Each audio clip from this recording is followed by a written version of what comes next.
Good evening there, everybody. What is happening? Hopefully, you all are having a wonderful day today. So, when it comes down to it, I thought that I would talk about this little topic that I found very particularly interesting. And the topic in this video, I'm basically going to be talking about that of Mr. Jermall Charlo. And of course, for those of you that don't know who Jermall Charlo is the very decently talented fighter who I believe is a two-weight division champion, the former 154-pound division champion. Don't remember which belt he held specifically. But then, of course, he moved up to 160 pounds, I believe, ended up capturing the vacant WBC title.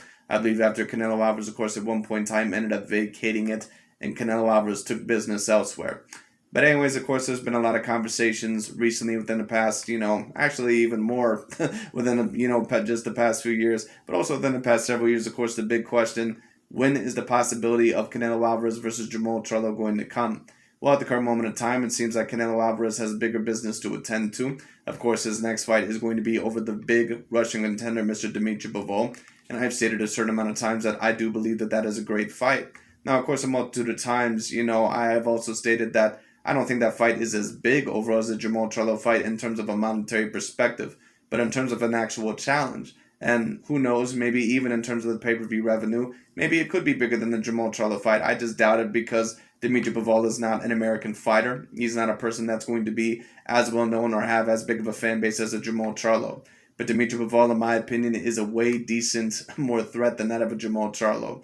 And when it comes to that of a Jermall Charlo, another very big problem with Jermall Charlo was that he has a very big problem getting in the ring with some of the other big fighters. Now, some people, of course, will blame some of the other fighters around him. Some people also will blame himself, Mr. Jermall Charlo. And I think all in all that it tends to be a little bit of both. Now, of course, the fight between Jermall Charlo and Jaime Munguia, I believe overall was supposed to happen as of recently, but of course the negotiations did drop. And I was watching this video by Mr. Blue Blood Sports TV, and I thought that he did a very decent job in this video. And I think that he pretty much has come to the same realization, basically to the point to where I've been about Jermall Charlo for the past several years, which is that even though I think Jermall Charlo is a very decent fighter, and I think all in all that he's somewhat decently talented, I think that Jermall Charlo still has a very long way to go, improving all in all that he can beat some of the big A-grade fighters, or that he's at least going to get in the ring with them.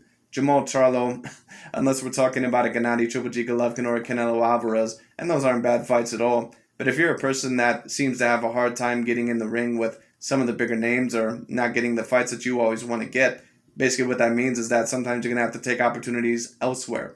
And if you're truly serious about getting those big time opportunities, then basically what that means is that you should be willing to take opportunities somewhat elsewhere if you truly are serious about getting some of those bigger fights. But I don't think that that's what Jermall Charlo wants to do. I don't think that that's what he's ever wanted to do. And I've been basically saying that for the past several years, and basically ended up being proved correct. I can basically say overall what Boxing Ego says. Ego Stradamus strikes again. I can basically overall say that, but I'm not a person overall that alleges that I'm just some Nostradamus or anything like that, but it's very clear overall to see what's going on with Mr. Jermall Charlo.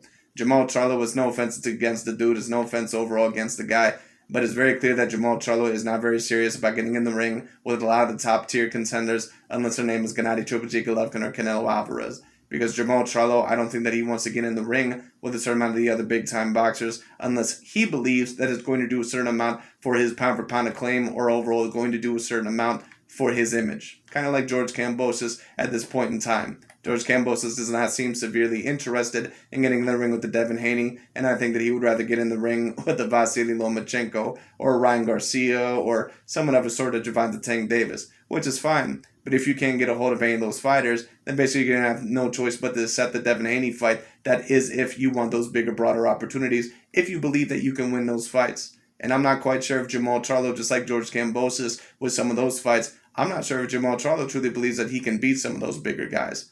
And when I say bigger guys, I'm not even just talking about the guys that may be at 168. I'm also talking about the guys that would do decent for his career. A Demetrius Bubo Andrade, a David Benavidez, someone of a sort. And I'm sorry, but it just doesn't seem like Mr. Jermall Charlo has pretty much any interest in them whatsoever. And I've been saying that for years upon years. Jermall Charlo, he talks all this shit all the time about, how apparently Canelo Alvarez is avoiding him. And you got all these channels out here like Aki TV and Dante's Boxing Nation, Southpaw, and a lot of these other channels out here, Boxing Ego, that always claim that Canelo Alvarez is avoiding the smoke with these black fighters, and these elite fighters. Say whatever you want about Canelo Alvarez. But like I said, I know the difference between someone that's just facing C-grade Caucasian guys when it comes down to it and someone who's actually facing legitimate contenders. And Canelo Alvarez, when he fought Caleb Plant, Callum Smith, Billy Joe Saunders, all those guys were actually legitimate contenders. And let's be real, if Jermall Charlo or Andrade or David Benavidez were to have fought any one of those guys when they were undefeated, it would have been looked at as the biggest win of their career. Hands down. It just is what it is. So, like I said, I know the difference overall between someone that's just facing repeated C-grade fighters, which that's basically what Jermall Charlo was doing. Overall, his last few opponents, to be quite honest with you, have been abysmal.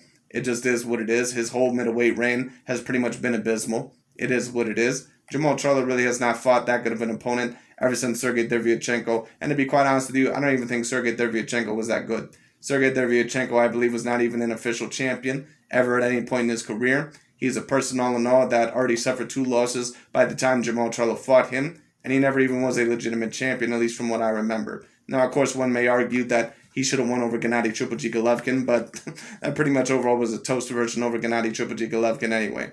Anyways, my point being about this is, about Jermall Charlo. Apparently the next opponent that he is going to face is that of a Maciej Salecki, or whatever his name may be, that one Polish fighter, overall that already has 2 losses. He has 1 loss to Demetrius Bubu Andrade, and another loss to that of Danny Jacobs. Basically, this is yet again going to be another useless defense of the title from Jermall Charlo, and basically doing nothing towards his legacy, and also doing nothing for him possibly getting the bigger fights. Now, I do believe eventually that probably Canelo Alvarez especially will take him, because I think Canelo and overall his promoters, I think they're very interested in that fight because they know overall what they could do for both of their careers. I think they know all in all that more than likely that's a big money fight and that eventually that will sell. But the big question about Jermall Charlo is this: if Canelo Alvarez somehow overall does not decide to fight you, and overall if he decides that he's going to do business elsewhere, let's say even for the next few years, if you truly want that Canelo Alvarez fight, what are you going to be willing to do to get it? Are you going to be willing to face Demetrius Bobo Andrade? Are you going to be willing to face David Benavidez? Are you going to be willing to possibly take on some other fights? Now, of course, the Jaime Munguia fight was allegedly supposed to happen, but we don't necessarily know overall with most recent information if it was really Showtime's fault or if it was really Golden Boy Promotions' fault. We don't really overall know. Before, I thought maybe that it was Golden Boy Promotions, but overall with the recent certain narratives overall going out there, or not narratives, excuse me, but certain sources overall going out there, there's also been news that maybe Showtime did not work as hard as maybe what they could have. So who the hell knows? But basically at the end of the day, it's like this. If you're really talking about a fighter all in all, and I review a certain amount of videos that talk especially about a Saul Canelo Alvarez, we all know the main narratives that a certain amount of these channels like to promote out here. Oh, Canelo faces these repeated European fighters, or, horrible competition repeatedly, and he's facing the weakest links. That's not what Canelo Alvarez does. It's no offense overall against those channels, but they have a certain narrative and agenda to play out, and they are going to seek to overall that their agenda fits the Canelo Alvarez overall is facing the weakest of the weak plane. They're going to make sure overall that it basically plays that out. So you really can't trust what a certain amount of these guys say. Jermall Charlo is an actual example of someone that is actually repeatedly facing C-grade competition. Mikey Garcia at one point in time was somewhat of an example, not to the same degree of a Jermall Charlo, but he was somewhat of a degree to repeatedly facing C-grade competition. Gervonta Tank Davis, even though his competition is not even as bad as a Jermall Charlo, even him you can somewhat point to. And it's almost getting to the point to where Jermall Charlo's career, I believe that he's going to turn 32 or 33 years old this year. Basically meaning what? You don't have a whole lot of time left. Canelo Alvarez, at this point in time, I believe that he's around the same age as Jermall Charlo. I believe that he's 31 years old right now. He's going to be turning 32 years old. But if Canelo Alvarez were to retire today, he would be remembered probably as this generations that I'm talking about, the latter part of the 2010s, heading into the 2020s as that number 1 pound-for-pound fighter. He'll also be remembered as an all-time great fighter. What is Jermall Charlo really going to be remembered as? In my opinion, all he pretty much is another Billy Joe Saunders, another Caleb Plant, another Demetrius Bobo Andrade, another David Benavidez. All he is basically another one of these contenders that really did not separate themselves from the pack. It just is what it is. That doesn't mean, in my opinion, that he was not a decently great fighter. But Jermall Charlo, I can never call him an all-time great fighter unless he actually gets some very, very decently big wins in his career. And I'm sorry, but when you really take a look at his record, who really does he have on there? You have Julian J-Rock Williams, I give you credit there. But the other champions or the other fighters that you beat that were former champions or looked at as decent wins, who really are they? I mean, I don't know, you have Sergey Derevyanchenko, but is Sergey Derevyanchenko really someone that we're going to take a look back on and say that he was a very decent fighter? He's a person that, in my view, is pretty much a C-grade fighter. Maybe at his best is like a B- to B, if you wanted to be generous. It just is what it is. When you overall take a look at some of the other opponents on his resume, like a Matt Korobov, and to be quite honest with you, he was fortunate enough to get that decision. Matt Korobov, even though he can be a little bit trickier than what he looks, he's no higher overall than a B-grade fighter. It just is what it is. When you overall even take a look at his win over Julian J. Rock Williams, I think all in all, maybe at the time you can debate that was a decent A-grade win, but just taking a look overall at a certain amount of the faults that Julian J. Rock Williams was exposed for later on, overall, I mean, you can really tell that Julian J. Rock Williams, even though maybe at the time you could have debated that was the best point in his career because he was undefeated and he looked so decently slick that maybe that was a decently big win, I don't even think overall that is a for sure A-grade win. It is what it is. So basically, what am I saying? Jermall Charlo, in my view, to really stand out of the crowd against a lot of those other contenders, if he truly overall wants to make sure that he secures that Canelo Alvarez fight, and that's not me saying that I would not want to see the fight. Of course, I want to see the fight because I think that it's a very big fight, and I think that Jermall Charlo, he's pretty much up there with Saunders, Andre, Benavidez, Smith, and, Jacobs and Caleb Plant. He's pretty much up there with all those guys. He's on the same level as all those guys. Now, I'm not here to argue overall who you think overall is above who and whatever. Whoever you put in whatever order is whatever you do.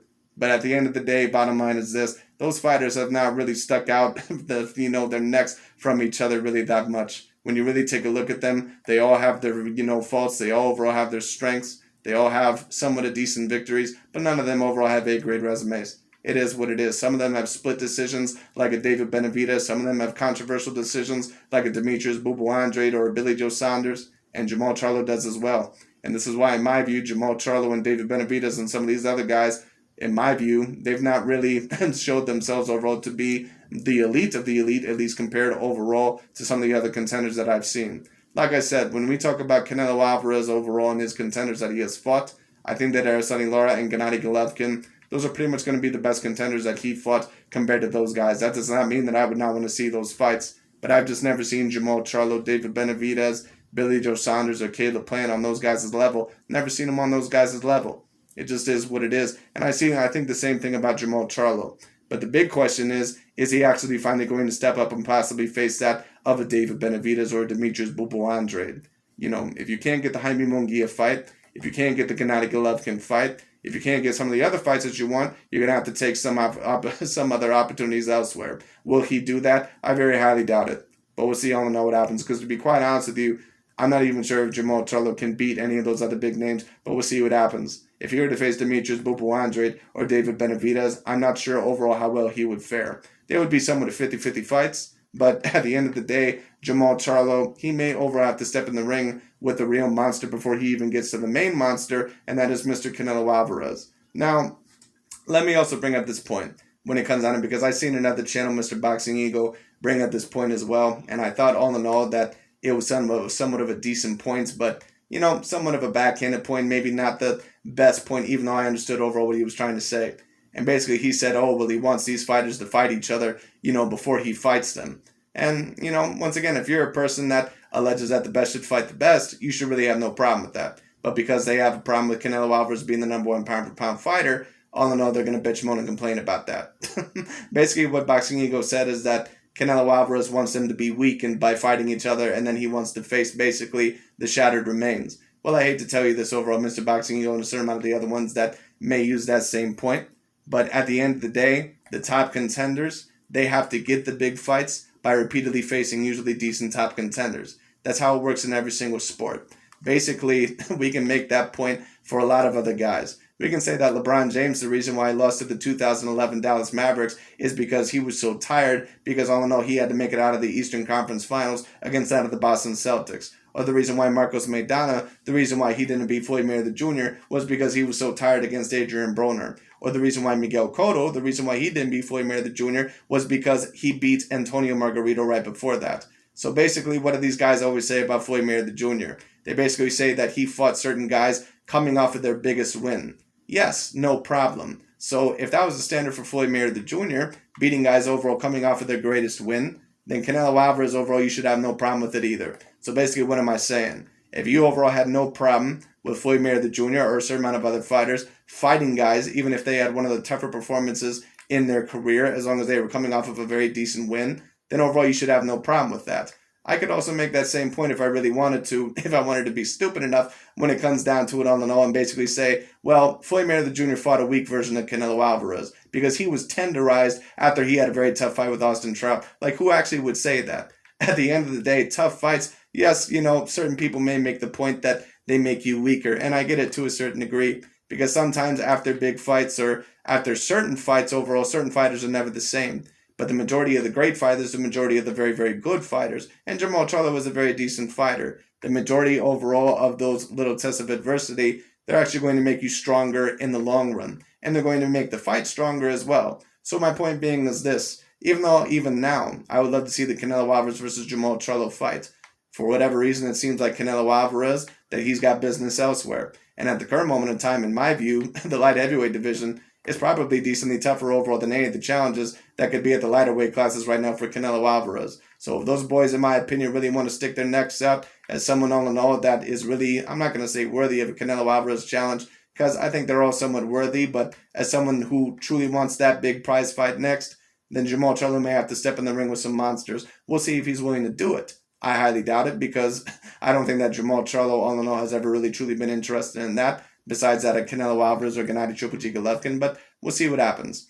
But anyways, that's really about it for today. Thanks so much for watching. We'll see what Mr. Jermall Charlo does. It'll be very interesting. But the next fight I believe that Jermall Charlo is having, I believe, is against this one Polish fighter by the name of Selecki. And of course, you can do your research on him. He already has a couple losses in his career. I believe never even was an official champion. When it comes down to it, I believe has a loss to Danny Jacobs and Demetrius Bouboundre. So this is pretty much what I predicted overall for Mr. Jermall Charlo next. But like I said, we're going to overall really see who Jermall Charlo or what Jermall Charlo is truly about. Is he overall still going to stand in the shadows and just wait for that Canelo Alvarez payday, wait for that very, very big fight? Or is he also possibly going to go after a David Benavidez or Demetrius Bouboundre? And I know some people are going to say, well, there's some other fighters that maybe are not willing to take the fight, like this guy, and this guy. Yes, that's understandable, but like I said, when certain opportunities seem to close, then basically that means that other doors may open. And Demetrius Bouboundre and David Benavidez have seemed very highly interested for a very long time in that Jermall Charlo fight, and Jermall Charlo has basically said nothing about them.